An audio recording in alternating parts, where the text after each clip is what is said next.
the agent and they don't even ask. They don't ask the seller. They don't ask the seller. They literally go in, okay, cool. They look at the price that they should list it for and they go, yep, I think I could sell it to you for that. Let's sign right here.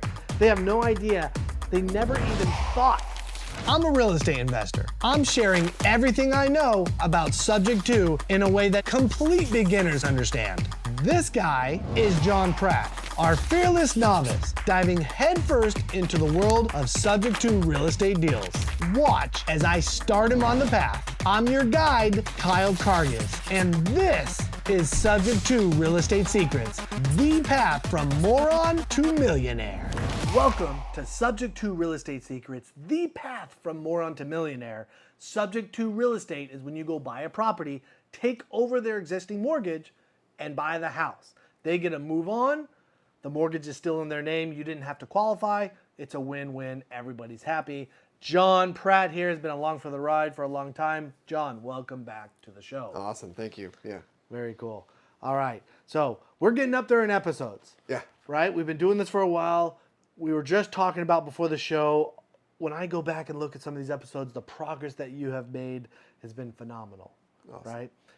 The last episode we did, I talked about how you have had an increase of appointments. Yeah. Right? And I'm like, okay, and I wanted you to see that. I wanted you to feel that difference there. And we talked about 2 deals specifically on there, and they were great appointment, right? You had multiple appointments. In fact, before we get into, I want to talk a little bit more about that. But once again this week, we had one little phone call, and yesterday, and I tell you, John, once again, you came in strong with appointments, right? I think yesterday you had 3 appointments scheduled for me to call. Day before that, 2 in the same day, right? It wasn't that long ago. You were getting 1, 2, maybe 3 appointments for the week. Like a week, yeah. A week, right? So dramatic difference, right? And I know that's what we said last time, but you and everyone else watching, that needs to sink in. You are making massive difference, okay? Your skill set is achieving, you are reaching new heights with that. It's always good to hear because, again, I'm me. I think we talked about this last time, right? I am me, so the change is most gradual with Exactly. with You're myself. not gonna feel it. You're not gonna see it unless there is something for you to look back on. Yeah. Right. So what we should do is we'll make a summary video at some point of this, and we'll do like a quick recap summary from like start to finish. So that way you would probably really enjoy watching that yourself. Yeah. You're like, I can see myself getting better. And I have looked back. Like I watched the show sometimes. Like even though I just lived it. And I was Googling this sort of a random story. I was Googling something about Sub 2 or something, and our episode popped up. So I was like, okay, John, it occurred to me, like, if you're Googling this, you're searching the internet about this, and you are the ones who pop up, like, Right. you might be the guy for that. Like, Yeah. so Is there just something go in do here it. that you're supposed to listen again? Yeah, and learn again. Yeah, reapply from an old episode. Yeah, I forget what episode it was. That's but so yeah. funny. They all pop up if you search the right terms. Yeah. Right. Oh, that's awesome. Yeah, very cool. So you're progressing quite a bit. And so I think what I want to start with today, like normal, you had work. We want to get your statistics. How did this last week go? Fill us in. Yeah. So LOI sent, I only sent 55 LOIs. Okay, this so week. on the low side. Yeah, and I had to work through the LOI. You still had like 30 or 40 people to call from last week. To go through, yeah. So I never like ran out, you know, of people. Responses from that, I believe, was 6. I think it was more than that actually, but that's what I have here. 6. Okay. Conversations So from over 10%, I want to point out. Over 10% is. response rate still. Yeah. Which is about, there's been lots of weeks where you've gotten a 10 to 12% response rate from LOI Blaster. Yeah, I think 1 week it was like a 2-3%, but that was just 1 week. Right. All the rest have actually been about 10, 10. maybe 12. Yeah. Okay. Yeah. So good to know. Even if it's a no, we record the response rate. Right. Even if it's a, heck no, I would never do this. Yes. That's the same statistic as heck yes, call me right now. Exactly. You know? Isn't that interesting? So this week we got a lot of the latter. Like they were very, very positive response rate. Okay. So anyway, conversations from those responses too. And then dials. Okay, so conversations from the 6. From the 6. You had 2 conversations. Yeah. Got it. I think that's inaccurate because there was a lot of back and forth. And I didn't record the dials that are like responding to someone who called me right away. Like I'm talking about outbound dials who people don't know. So if you exist. if you dial and they call you back immediately. Yeah. It was a lot of inbound. like more than I've ever had. Oh, So they're like interesting. calling me. They're like, then I call them back. Oh, they text me because they missed my call back or Yeah. whatever, and a lot of that. So it's Okay. like all this inbound. Dials outbound, I only did 15 dials outbound. All week? All week, not yesterday, all week. Holy cow. Because they're dialing me. I'm trying to get a hold, to talk with them, phone Right. tag, whatever. Or then they bring it to text. Then I'm like, let's just set the appointment. If they're on text, just set the appointment. Or they're going back to email, or I'm calling them. It's a lot of that. But dials, Yeah, because you dialed way more than 15 people. I'm in calling more than total. 15 people to get the appointments. Because Right. they're calling me. Right. And so what you're doing is you're dialing more than that, but Right. you're discounting and not counting them. I guess I if didn't count those.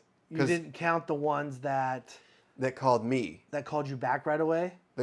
So two of them called me back like that minute when I sent the email, when I sent the blast. Okay. Well, those aren't dials. You're correct. Right. I'm not counting those Okay. as dials. So, and I want people to understand, right? Right. So Dials for me is when I get done responding to the people who responded to me and setting those appointments. yes. Then I start just ripping through the list. Correct. Right. Which but was- if I just spending time with them setting appointments, I'm not going to rip through the list. But I did yesterday. Right. So first you send out the LOI blaster. Yeah. People will respond to you in email, text, or call you. Yeah. Correct? Usually they start with email. Yeah. Start with email, right? But now that's not during that hour, No. right? So you're getting emails back, you're responding, etc. Yeah. Right? And some of those will turn into a call, Yeah. right? So what you're saying is Well, because I call them. Yeah. because you'll call them. What you're saying is you're not counting that call. Maybe I should count that call. Right. So right now, though, the 15 is not counting the call that you make for anyone that responds. Anyone in that 10 to 12% Right. response rate, you are not counting them as your outbound dial, correct? No, right. Okay. And then they text me, and then I call them, and then I see they're only on text. So Totally I understand. think two of them were just text. Right. But that's the division, really, if I understand correctly. It's you see it in two worlds. You sent an LOI, Yeah. and they responded, Yeah. and then somehow you got on the phone with them. It doesn't matter. You called them or they call you. Yeah. But that doesn't count for this. Once you do all and you handle all the responses And then of I some get into sort, my rip through it mode. you then get into your rip through it mode, and that's where it's like they did not respond at all, and I'm just gonna call. Yeah, they don't know I exist. That's what we're talking about here with your dials, Yes. correct? Yeah. Okay. Now that hour that we're talking about of you on the phone, Yeah. right? It makes sense. I'm imagining you're including calling Yeah. the people that have responded people who as well, responded, right? So that makes sense. So so that's why only 15 calls over when you have a week, at Yeah. least 5 days, 5 hours, It's usually like 70, maybe. right? maybe It's 80 usually like you're calls. calling like 70 Yeah. people, yeah. right? I think it was 66. So what or that tells me something. is, yeah, you did get a lot of people responding back to you then, Yeah. and you must have spent some time on the phone talking to them, Some of them, yeah. right? three of To them where were, maybe you wow. ended up with 15 minutes, 20 minutes on the phone with Yeah. some of them. And of them were 20, maybe like 15 minutes. Okay, some of got them, it. Because I'm just trying to add up the time in my head. Right. Right? Where it's like, okay, when you are going to call for an hour, if you've called, let's just do some quick math. If you Yeah. called 15 people in your rip through moment, Yeah. right? And let's say you worked 5 days this week. So that'd be 3 calls. If it was, yeah. 3 rip if you split it evenly. Which means they all answered. right. which means they A all lot of them answer- did, but they all didn't. Right. But even if they do answer, if you're not talking 20 minutes, if all 3 answered would take up the whole hour. Yeah. Right? So they obviously aren't answering. Right. Just something to note, right? Yeah, Basically, yeah. what this does tell me is you could dial in a little bit more on these numbers to be a little more crystal clear about what they mean. Yeah. Because when we do get the response, sometimes on some of these episodes, right, you're right after when you give me the numbers, sometimes it's like, well, it could be more than that, or The conversations, Right. The conversations from, I call it else, conversation from everything else. Right. Conversations from responses are off. Right. Because of the way I record it, I don't have a CRM. I treat my blaster like a CRM. Okay. So I put little notes in. Got it. And if I put my notes in and then I start ripping through the list and then I'm done for like that day, whatever, Right. then I go back. I have no idea. you're going back to try to figure out. Yeah, I have to figure out. So you might need a sheet yeah. where you just put a little tally when you get off the phone. Right. But then I'm like, I don't want to waste time. I know. It just depends on. But it is giving you a little bit of inaccuracy a little bit. Is yeah, what I'm well, saying. on those two a lot, yeah. On those two on a the lot, right? conversations. But fine. everything else seems like it's pretty. Because accurate. that's only 3 conversations, but how can I set appointments with only Which 3 we haven't even got to. Right. So appointments was 6 appointments. And what the one information I think we're missing too is, So you told me on the first portion, you ended up with 2 conversations from the LOI blaster portion, Yeah, yeah. right? From conversations from responses. 2 conversations. Do we know how many conversations you had from the outbound dials, from the rip through part? No, but I recorded 1, but that's wrong. Right. Yeah. Okay. But So it was more than that because I because had to set the obviously, appointment. if you get 6 appointments, I talked to more than 3 people. then you had to talk to 6 people. At least 6 people. You had to have conversations with at least 6 No, people. because one of those guys was over text. He's like, just, or it was email or something. Okay. Like he wouldn't, Got it. you know. Now, typically, this brings up a good point. Yeah. Okay, I do typically still would recommend that you don't set an appointment. You don't set an even. appointment unless you get on a phone call. So if I do period. set an appointment with the text guy, just set an appointment to call him. For me to call him. For you to call. Yep. Okay. If he can't talk right now, hey, can we just set up an appointment?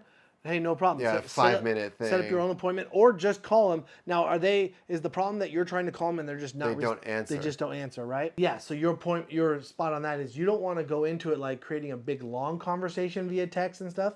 You can do a little bit, but your whole goal should be to get them onto a phone call with you as fast as possible. Okay. Okay. Because let's say they keep going back to text. If I set an appointment on text, I could do that. But you're saying like, or I guess correct me if I'm wrong. They finally get to the appointment. Maybe they're like a no-show. Yes, your chances of a no-show is very high. Okay. If they were not able to show up and get on a phone call with you. So it's like a third of an appointment. It's not even a real It's not even a real appointment, right? Yeah. And there's just something about talking to them, showing commitment. Yeah. Right? There is a connection that you're able to make because they can hear your voice and you're a real person and not just a text. Yeah. Right? And so that's 2 reasons. The third reason is there's more information, right? Like the number one thing though is the show rate. Yeah, To help them show up to the appointment, right? And here's the other thing. So one of your appointments this week, this is for everyone. No matter what, how many appointments you set up, there's always good appointments and there's bad appointments. Definitely. Right? So one of your appointments, it was like, oh, you wrote in there, right? Because you're like, oh, basically not open to creative at all, right? Because sometimes people just aren't open to creative. So it's like, oh, how else can we help them? Was right? this I guess I'll remember later which one. But, I might not tell you enough where it triggers it, but we buy 6 different ways. Yeah. Right? Where we buy. We can help a seller out in 6 other ways too. Yeah. Right? Or we can at least work with an agent 6 other ways. Yeah. So it is important to get to set these appointments. But if we don't set the right expectations with the agent of what the goal is or what the possible outcome could be for this appointment, the show rates are really low, or they're in a bad mood even when the appointment happens. Like at that time, at that right, moment. in that moment, right? Just because of something else? Because they think we're not bringing any value whatsoever. Oh, yeah. Make sense? And thank you, because if they're not open to creative, we don't want to go in there and just be like, hey, let me talk about creative, right? Yeah. From the get-go. And most of the time, I also just ask questions in general because I'm trying to figure it out. Yeah. But the people that want quick answers, more often than not, are the cash Yes, people. They just want the number. They just want the number. Yeah. Right? So the problem is, if you get a person that only wants the number and is telling you, only want the number, I only want the number, you set me up an appointment, it's very difficult to try for me to start a conversation to get any knowledge to know, let alone, are any other options available on how we could purchase the house? And then are there any other options where I could make money with this agent? Because all they're doing is they're already annoyed from other people calling. So to let them go, here's a prescription for myself. I could let them go, see if they come back to me. Yeah, and go find another appointment. So specifically when it's cash appointments, you do want to set an expectation on price a little bit. Yeah. Right? Because if we get to it and it's basically like, oh yeah, hey, we're just wanting, pretty much retail. Retail, yeah. We're just looking for retail. 5-10% off. Every single seller will want a cash offer, retail offer. Yeah. Nobody's going to say no. No one's going to say no, so you end up with a bunch of appointments. And then the moment we do that, there's like, oh, that was just a waste of my time. When I set those, I'm thinking, hey, just get the appointment. Right. And see what happens. But if it's causing havoc. Right. And it doesn't cause havoc. I'm just also trying to set expectations, so it's hard. Because here, once again, but the way I'm setting it. Right. If everyone would say yes to that appointment, should we be setting all of them? Because you're saying, I'm just trying to get to the appointment. I'm in that mentality when I'm on the phone. You're in that mentality when you're on the phone, but yet, is that really a good thing? Because let's say you're having 6 conversations, that means you should be setting, if that's your mentality, you should be setting I 6 should- appointments. Yeah. Because if you said, hey, "Oh, well, let's talk about cash. let's talk about cash," and yeah, I mean, why wouldn't you say yes to a cash offer if we Yeah. could come in at your price? And then they come in, they want a 4-minute conversation. Yeah, about exactly. cash. So clearly the answer can't be we don't want them thinking and their expectation is that it is a full price cash offer. Even Yeah. if you don't say it, we don't want them thinking that. Yeah. Right? Because if that's the only reason they said yes, then there's no motivation. Yeah. Because remember, you are trying to find a little bit of motivation. Yes. Now we're trying to do that by filtering the list, though. Yeah, yeah. Most of it, Which is a huge part. Which is a yeah. huge part. But if I don't, I've noticed if I don't bring that pain point up, Yes. they think I'm just another guy. Yes, you just have to another separate investor. yourself. You have to Yeah. separate yourself so that way in that moment they see the reason why they're setting the appointment. Yeah. So those listening, like if you're ripping through these calls, just touch on it. Hey, I noticed it's been on the market a bit. That's it. Yeah. And I then even go. tell them when I call on this type of thing, I'll even say, I'm like, look, real upfront with you, Yeah. I'm calling you about this house because I think it's a low equity situation, Yeah. right? Am I wrong? Right? I could be wrong, but the way we buy is extremely helpful in those situations. I am looking for a rental in the area, Yeah. right? But I'm specifically calling about this house because I think it's low equity and it's been on the market for a while. And so I'm thinking that you guys can't go down in your price. If that's the case, I think I might be a good potential buyer here. Yeah. Is that the case? See what they say. And see what they say, right? So sometimes I just go right on that, right? And a lot of times that's if I'm going to keep going the conversation. Other times, go ahead. Pause and rewind that and watch that 5 more times. Yeah. Other times I might say, look, we're calling you for a very specific reason on this house. I'm not hiding anything. It's been on the market for a while, and I think it's low equity. And my partner specifically buys houses that meet that criteria. Yeah, because they're bringing $20K to close. Otherwise. Right, exactly. So you're like, hey, my buyer is that. So that's the way how you pivot it to an appointment. Yeah. Right? The first way, that's just me. I'm going to get into the conversation and I'm going to start talking to him about it. Do you ever talk about cash to close? Like when. Up Before front? the- No. yeah, just Not, no. no. You don't Just need to low talk about. equity. The only time you even need to talk about values or numbers is on the cash side. Okay? And you don't Okay, give yeah. them a number either. I don't give them. Yeah. Exactly. I you, give them. you already gave them a yeah, soft I number did on give the 'em a soft LOI. number, yeah. Right? And basically, most of the time you're like, oh, well, did you get my LOI? Most of them say no, etc. Like, oh, okay, got it. Well, they're like, no, if they say, hey, I think only cash is going to work for me. Yeah. You're like, okay, no problem. Now, I just want to be upfront with you. It's an investor cash offer, Yeah. right? He's not going to give you full price cash offer, right?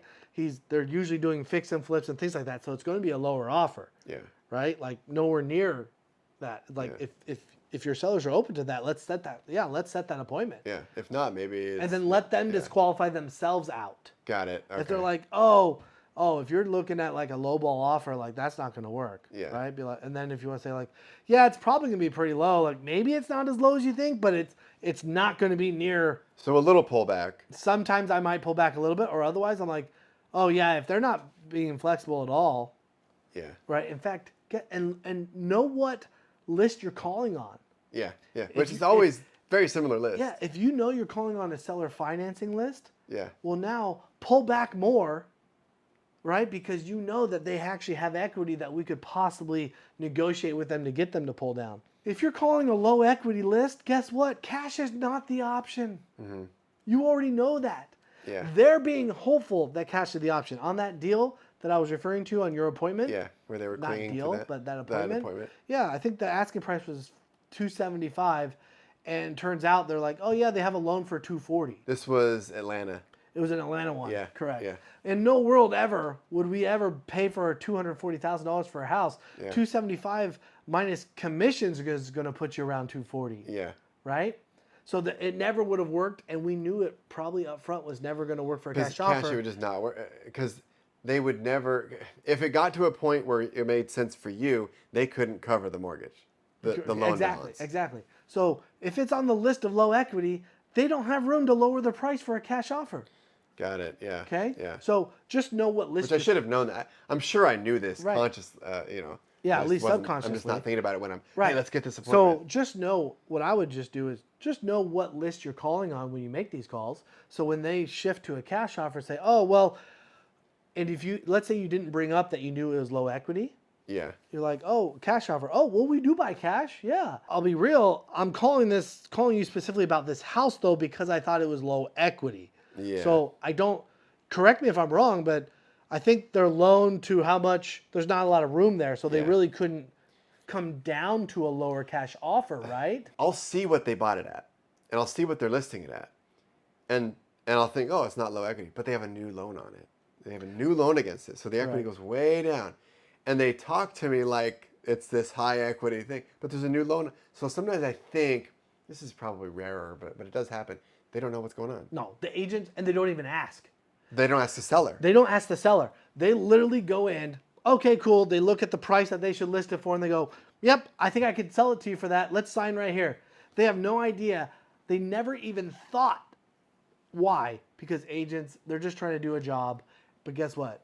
Sorry, your lack of information is stopping you from being able to do the best job that you could. They don't see the problem. They don't see the problem. Let's say they bought it at 220 in 2017, and they're listing it at what, 325? Yep. Whatever, 350. They instantly think they have a bunch of equity and they have no idea that they have. But there's two loans. Yeah, they have no idea.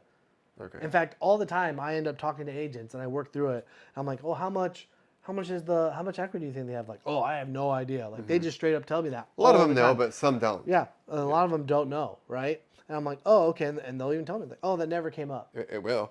You know, Yeah, especially in this 90 market. days on market, it'll come up. Exactly. So the point being, It's sensitive, because I can't pretend to know. Even if I do know more than they do, I can't position myself like that. They're going to shut it down. You'll ruin the relationship Yeah. too, right? So that's why I'm saying you don't have to rely on the agent's information there.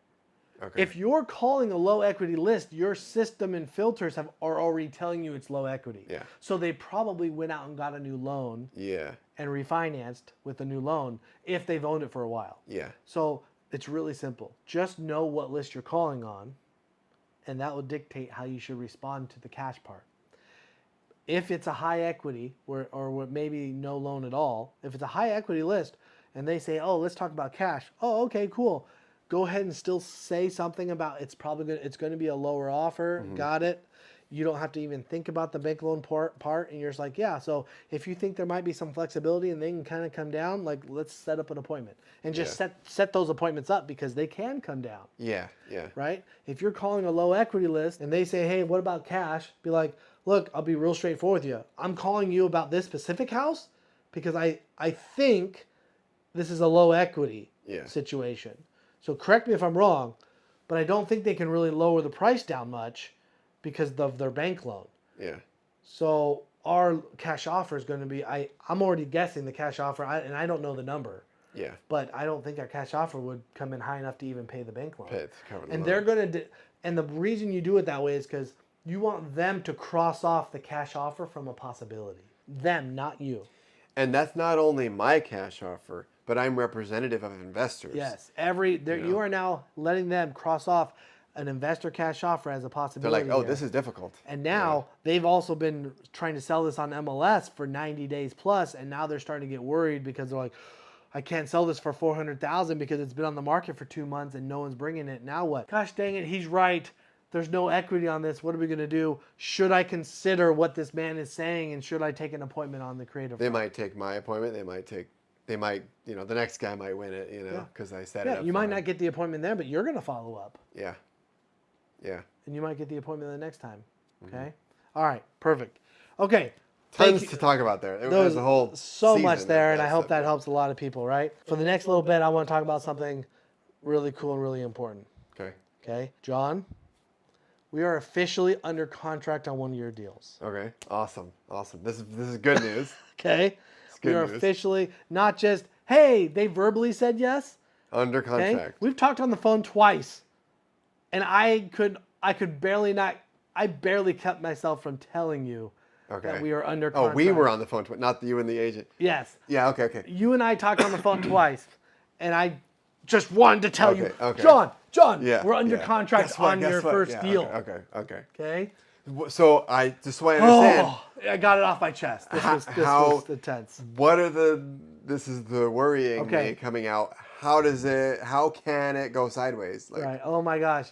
right? So like all these new feelings and emotions and right now Right, are right. coming through you, right? I can feel this. Right. It's Okay. like, okay, do I cling to Okay. this? Do So- I go steak Well, dinner I thought your tonight? first question would be Whatever, like, well, which one?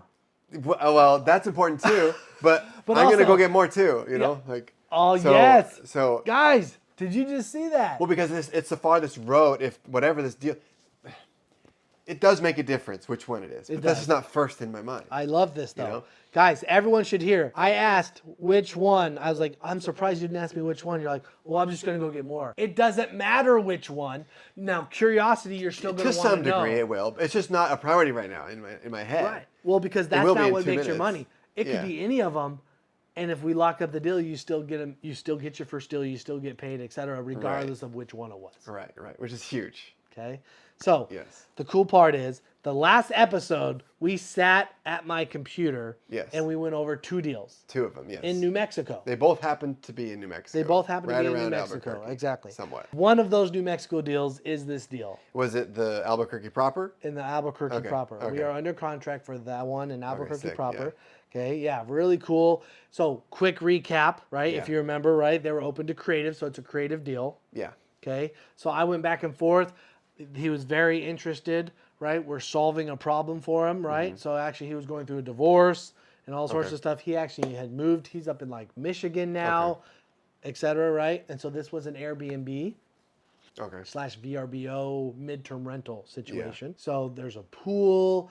Right. And if you remember, everyone remembers if they watched the other episode, we walked through that whole house Yeah. talking about how many bedrooms and what we could do to it. Yeah, that was really fun because we see the layout of the house. Go watch this episode. We see the layout as one of the pictures on MLS Yes. is the layout. And we talk about which walls to add, which walls to take away, which Right. bathrooms to add to turn it into a co-living. Into a co-living. So that was the idea. one So, idea. so here's the cool part. So regardless, it's like 3.75% interest. Right. It's a great, and this one would even cash flow a little bit or at least a break even from a long-term rental. So you're even protected and safe from Yeah. even if you tried to do co-living or anything else and none of them worked. You could always fall back. You on could always fall back to long-term. just a long-term rental and still have your payment covered and possibly making a little bit of money. Huge. A great deal. And we negotiated a pretty. There was arrears on it. Yeah. Okay, so it was about $20,000 actually in back payments. Okay. Okay, that needed to be paid, and then closing costs. Right. So this is actually becoming the seller's not getting any money. Okay. Okay, for this. So basically, our Well, he's getting $20,000. correct. He's getting 20 grand. He just has to turn that over. Yeah. Right. But otherwise, he's on the hook for that. Otherwise, he's on the hook. So for that. he is getting. Yeah, correct. He's going from -20 to 0. Right. It's a lot of money. He's just not getting any additional in netting. his pocket. Okay. That he gets to walk away with in this case. Now, the cool part was I almost even had a buyer, or I could buy it. I don't own any properties in New Mexico right now. Right. It wasn't really where I want to buy. Okay. Okay. Now the area is just New Mexico and Albuquerque together isn't necessarily like on my list. Okay. Yeah. Okay. So, but one option is I could buy it. Yeah. Okay. So the downside of being in New Mexico is it's also not somewhere where I've contracted before, so I don't have necessarily 100 go-to buyers for that area. Yeah. Okay, so there's going to be more work on the back end for this deal. Now, I did reach out to someone that I knew in Albuquerque that is a real estate investor, and we were this close. We almost partnered on the deal. Is he the guy who did the walkthrough for you? Yes, Okay, yes. So okay. I called someone, I had him walk through the house, right? And then we were going to partner on it. I actually was going to be part owner and he was going to be part owner, and we were going to buy the property together. Okay. And he was going to run the boots on the ground and everything like that, Yeah. right? But at the end of the day, it just wasn't the right fit and timing for him. Yeah. Okay, so that didn't work, but that would have been amazing, right? Mm-hmm. To just already have it lined up, ready to go. So that's where we're at right now. Okay, so congratulations, first deal, Huge. under contract, massive, big benefit. So I can't say it enough. Yeah, Congratulations. yeah. Thank you. Okay. Huge, yeah. When we say under contract, see, because I never bought a house before, right? Even in episode 1, we talk about that. I don't Yes. own any real estate. I own some REITs, right? Right. But that's not a land. You didn't have to go into That's contract for that, right? No, yeah, you just buy. It's like an ETF. You just Yeah. buy it and sell it. Yeah. So question: How can this do I? How sure a thing is it? Right, like under contract, you know. So under contract Typically. basically means, right, we all came to terms. Yeah. We know exactly all the math part. we're under contract. We are now opening escrow and earnest money. Yeah. So I have to go put a little bit of money into the title company Yeah. to show commitment. Yeah. Okay. Now we go into the inspection period. Yeah, this is very much like, it's very similar to retail. It's just buying in terms of it's just process. buying a retail house. The only difference is the terms. Yeah. And am I really going to be the end buyer on this one? Or am I going to partner with somebody, or am I going to assign it and let somebody else step in and buy it instead? There's Yeah. different ways. I could buy it and I could put a family in it instead. As an LTR. As a right. LTR, I could also wrap it and put a family in. Think about this. yeah. The interest rate's 3.75. I could put a family in there at 5.5%, give them 1.5% lower or more yeah, than yeah. a bank rate, and I Yeah. make the spread still between. make the spread. I can make the monthly spread, Yeah. right? Now that's a win-win-win. Yeah. All three people. Yeah. And actually, the bank also wins because their they have an mortgage is getting asset, paid. yeah, Yeah. which they weren't getting paid before, right? Yeah. So pretty cool. So that's what's happening now. We're starting the process just like any other transaction. Okay. However, what's the biggest thing? Do I think we're going to have an issue with inspection? No. Because I don't care about little stuff. You're right. Okay. I don't think that will be a problem. That's where a lot of normal transactions traditionally could go wrong. Yeah, retail is with- says the linoleum is peeling. Correct. Who cares? Yeah, exactly. With an inspection. We don't have that. The second way a normal transaction falls apart is an appraisal. Does the value come in high enough? We don't get an appraisal. We don't care. Yeah. So the two biggest reasons they fall through, gone. Yeah. Okay? That's the great part. For this type of deal, if it would have been in Phoenix or another place that I buy and I was the buyer, right now it would be a very, very, very high percentage chance that it would just be done. Yeah. The biggest risk you have right now is if we can't supply, if I don't buy it, who's going to buy it? Yeah. Someone else needs to come in with the money for the deal plus more because that's how we make money. They have to pay us. Okay? So right now we don't have somebody lined up. I have some I actually have another call to make later today to someone else that I know lives in Albuquerque. And so yes, now it's the dispo time. Yeah. It's reach out. We need to find a buyer for someone that would love to buy that house. What's the clock on that? Or is there a clock? There is so there's two parts to the clock. Yeah. There's the inspection period part, which comes first, which is the part that we have to say yes or no by to get our earnest money back. Yeah. Okay? If we say no before that time, we get our earnest money back. He can keep selling the house to somebody else. All goes on, right? You want to be a little bit careful with that because you don't want to commit to something just to back out of it. Yeah. Okay, Yeah. I never go into that, right? Once again, I'm open to considering buying this myself. Right. And I had actually already talked to that potential partner in Albuquerque, and he had actually gave me the green light that he would partner with me before I said yes to the seller. Right. So I personally thought it was a done deal at the time. And one of the worst things that agents hate anyway, because they experience it once or they heard about it, Yeah. is, oh, investors they fall through. Correct. Right. And you brought this up on air one time. It's like, well, do retail buyers fall through? Yeah. Like All first the of time. Yeah. First of all, yeah. All the time. And then second of all, or most importantly, is like you said, you're not going to go into it if you have absolutely no clue what to do on dispo, which a lot of new investors would Yes. definitely. Yes, I don't. If I don't think I'm the buyer, I tell them, I don't think I'm the direct buyer for you. What I can do is one of my partners might be interested. Let's go into an option agreement. Yeah. You keep selling this however Keep you it want, listed, whatever. and then let me take that to my partner, tell him the details, and see if he wants to buy this and step in with the terms that we've already pre-negotiated. Exercise that In this option. case, I did not do the option because I thought I had already gotten the green light from the partner, and we were just going to do it. Yeah. Okay, so this has changed after the fact. Right. So I now have to move very, very quickly. Yes. So if I don't want to lose earnest money, Yeah. I have to find someone else to step in during the first part, the inspection Yeah. period. Okay, and or I need to cancel because something changed after we agreed. Yeah. Does that make sense? If I cross that line, then I could still cancel, but I'll lose my earnest money. Right. Okay. But I also don't want to cancel during that time period because personally, I think that puts somebody else in a pickle of a position because he would be thinking that this is a done deal and it's sold. It's getting closer and closer to time. And you don't want to call the day before, the day of saying, hey, sorry, I'm not going to be able to close this for you. That's why the backstop, I guess, for lack of a better word, you're at least open to buying it. Correct. That's why I'll strongly consider just buying this myself, because I already gave my word that we would buy this, even though the way we were buying it is not exactly intact. Yeah. Yeah. Right? The It's first changed. intended way, the first layer. The first layer, right? So now it's like, okay, I'm going to look at all the other options, right? And if it's going to go past the inspection period, I'll have a conversation with them as well. Yeah. Right? I'll just say, hey, actually, the partner that I was coming in with has bailed, right? Is not part of this equation anymore. And bailed's a strong word. Right, You know, right, I don't mean he that didn't negatively. sign his life away, whatever. Right, yeah. He didn't actually sign an agreement Right, yet right. at that point. So It's just a layer. technically, he didn't agree to it all the way in writing. Yeah.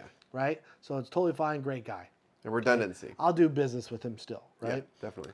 Timing, it does have to line up. So the point is, if I get to the end of my inspection period and I'm not 100% sure that I'm the buyer at that point, I will go to him and say, hey, look, my partner that was coming in has backed out, right? Is not going to move forward with this anymore. So, and I've really ran it on whether I'm going to be the buyer. And you know what? I don't want to be the direct buyer by myself, right? So this is what I would like to do. I'll talk to him. Yeah. I'll just tell him, hey, why don't I go ahead, let's do an amendment and allow you to keep this back, put this back on the market, so you can go ahead and start trying to market and sell this to somebody else. What I'm going to do is I'm going to see if anyone of my other partners want to step in, because I don't want to keep this locked up for you. I don't want to put you in a position like that. Yeah, because if it's locked up, that's exclusivity. Exactly. Okay. Okay. So there's a certain way to do business. Yeah. Right. Yeah. But I'm hoping that, maybe I'll be the end buyer, or we find someone very, very quickly here, because we got to fulfill that side, right? For your deal, John, for your deal. Yeah. So how freaking cool. And I do want it to be this natural, organic deal. I don't want anyone to like, this is probably stupid to say, but I don't want anyone to be like, oh, I need to buy this because I need Right. to, I want it to make sense for everybody. Yeah, I want it to be a real deal. Yeah, you want it to be a real deal. You don't want someone you don't want me just to buy it For a charity case for a John. charity case Yeah, and say, hey, yeah. John got his first deal. Right. Heck, I hope everybody can see that. Like, that's the opposite of what I'm saying right now. Right? Cool. Is I'm like, hey, I might buy this, but if I wanted to do that, I would say, oh, I'm the buyer. I just would have said it like that, even though I didn't want to buy it. Right, and I right. could have just bought it and just dealt with it, right? Right. Because at the end of the day, I say dealt with it, but it's a freaking deal. I mean, look at the numbers. Right. It could cash flow LTR right now. Exactly. And then the co-living that we talked about, right? Like, We ran the numbers on air, right? I think we did, right? Yeah, If yeah. we didn't, I mean, it cash flows. Yeah. Right? If we didn't, the numbers are insane. The numbers are Yeah, great, yeah. right? And so I'm like, okay, well, I'll come in. You know what? You could even consider this. If we can't find another, this is how you can. I'm going to put you on the spot. You don't have to Do say it. yes, though, right? One option we have is, if we can't find a buyer, you could even come in as either a partner or a private money lender on the deal, right? Who would I lend it to? To my company. To you. Yeah. As the buyer. Yeah. Right? So basically you could say, hey, Kyle, yes, I want a deal, right? And it is a good deal, so I also don't have a problem lending, the purchase price amount or whatever, Yeah. right? Like, we could talk about the different options, right? Yeah. But if it's like, because when things are a good deal, I mean, it should happen. Yeah. Right? So one option, that just came to my mind. That's something that you could do. Then all of a sudden, they're like, okay, cool. Yeah. Got my first deal, made money. And what's really interesting is you could actually lend on the purchase, and part of the money you lend could be part of your profit that you get back. Right, It's right. complicated, and I Right. could go into more detail, but kind of cool. Right. The only constraint that's going on in my mind is how do I leave more? Because I have a cash just like right now. It's just like sitting there. Right. Like it's not in stocks or anything. And so I'm like, how much could I lock up on a lending situation and still be available for two more deals? Right. One or two more deals. Exactly. You know. The cool part is when cash is just sitting there, the question is just how long, and how long does it take to get the deals? Because if you think about it, 6 months ago, you had that cash sitting there.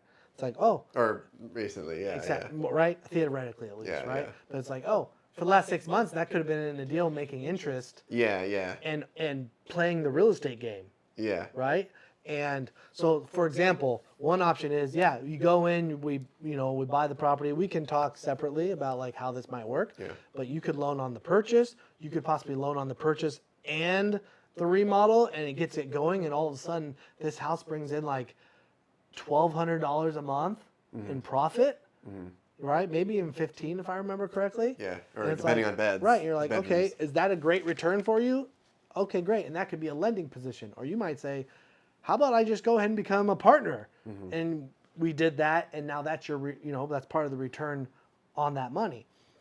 And down the road, we wouldn't refinance because it has a 3.75%. But what you can quote, you're not really refinancing, but kind of, is if it's a private money lender, you can bring in a private money lender to pay off another private money lender. Yeah. So you could say, like, oh, I'm going to bring the money. Hey, we'll buy this. At minimum, let's buy it and get a long-term tenant in there or something, right? Yeah. And then it's like, oh, and let's bring in another private money lender to replace it to free up your funds or something. Yeah. Something else we could consider, right? This is not, there is no right and wrong. So a lending situation to get the deal through and then refinance that second layer. Yep. Yeah. Situation. So for example, here's an option. Okay. Let's say we bought the house, you brought the money for the purchase, and we wanted to put a new family in at 5.5%, like I was talking about. So you would need to bring in the money to buy it. And you're like, okay, cool. And let's say it takes 3 months to find a family to put it in. You're like, okay, the mortgage payment is this much for 3 months. Perfect. You bring in the money, everything like that. The new family comes in, and their down payment pays back the money for your purchase and the mortgage. Yeah. Right?